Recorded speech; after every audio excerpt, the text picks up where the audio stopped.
Hello, it's Thursday, October the 22nd, and hard to believe that next week we'll be almost through with October and into November.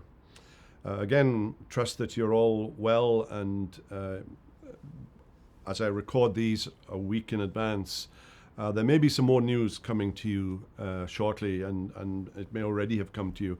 About more attempts at reopening various things, but especially Wednesday at first. And we'll be letting you know in announcements and first things, and perhaps by email and other means.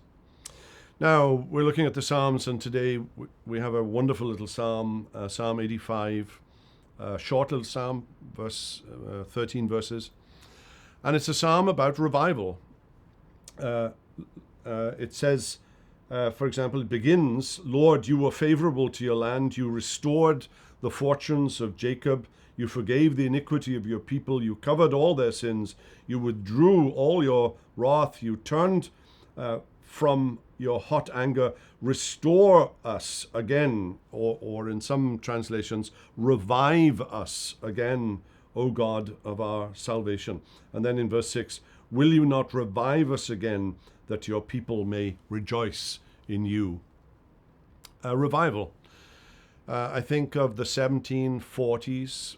Just a few weeks ago, I was in the old white church. It's just ruins now, but it's near Charleston.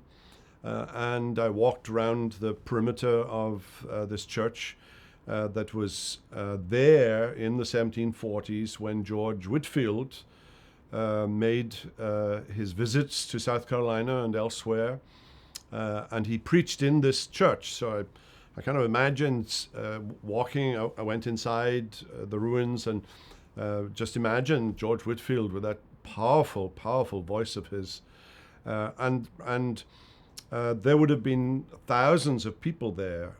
So he probably preached from outside the building in what is a fairly large churchyard, and I imagined hundreds, if not thousands, of people. In the 1740s, hundreds of thousands of people came to saving faith here in South Carolina and in New England and in other places in the world, in England, Scotland, Wales, Northern Ireland, and so on. Although then it would just have been Ireland. But it's a prayer for God to revive His church. We desperately need that right now as we think of the church, not just here in the United States, but worldwide, and the effect of the pandemic and the lockdown and the loss of habit and so on. We need God to revive His work, to fill the churches once again with His people. So a very, very appropriate psalm today, calling upon God to do a work of revival, to magnify and glorify His name. Well, the Lord bless you today. We hope you've enjoyed this video. If you have, and you want to make sure you get all of our content, not just videos, but podcasts and ministry updates, make sure you download our app. If you think you might have missed a video, click on our YouTube channel. A link should be down below. There you can see all of our videos. And if you want to make sure you don't miss anything in the future, hit subscribe. If you want to be one of the first ones to know when we release a video, hit that little bell icon. And if this video has blessed you and you can think of someone else that it might help, use that share icon and send it to them. All, of course, for the edification of God's people and the glory of His name. Until next time, God bless.